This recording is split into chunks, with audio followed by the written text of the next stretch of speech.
Le refus de l'accord d'Alger et l'insécurité grandissante que vive le Mali depuis une dizaine d'années, telles étaient les grandes lignes de cette conférence-débat organisée par l'Unité de réflexion et d'action pour le Mali, URDAC.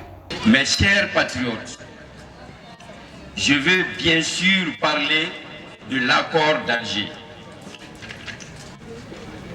Devrais-je dire l'accord de la honte? Car oui, c'est une honte que des frères issus de même patrie ne puissent pas reprendre à vivre ensemble. C'est une honte que des étrangers interviennent entre nous. C'est une honte que deux frères s'entretuent.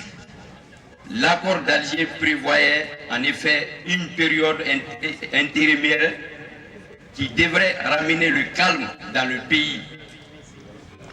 Ça n'a jamais réellement été le cas. Armes et violences n'ont pas cessé. La mise en place des dispositifs de l'accord a pourtant avancé, même lentement. L'accord a déclenché une compétition économique, politique et militaire entre les communautés locales qui a contaminé la région. Je vous demande, chers patriotes, agissons pour la République, agissons pour le Mali, car demain, c'est maintenant. Pour le Mali, pour la République, pour la patrie, un peuple, un but, une foi. Je vous remercie. Une demande pédagogique à la rencontre de la population malienne pour leur expliquer les enjeux liés à l'accord par le président international de l'URDAC. Le message que nous voulons véhiculer pour soutenir le Mali, pour aider le Mali à sortir de la trahison, a été bien perçu. Mais aussi, c'est dire que nos compatriotes qui sont venus ce soir ont une idée claire et une conscience claire de leur existence, de leur situation et de la situation du pays. Et que les échanges d'aujourd'hui ne peuvent que servir de tremplin pour les aider à mobiliser l'essentiel des ressources intellectuelles, matérielles et humaines pour pouvoir porter ce projet à hauteur de soi qui n'est autre qu'aider le Mali à sortir de la trahison.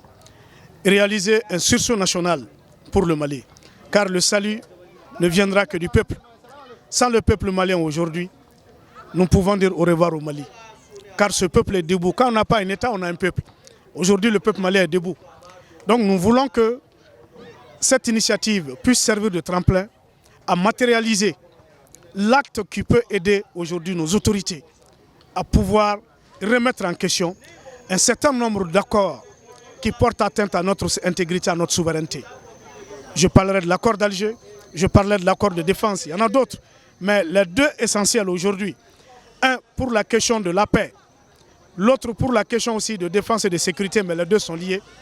Je pense que le sursaut du peuple est aujourd'hui plus que nécessaire afin que les autorités puissent se saisir de ces questions et les envisager autrement.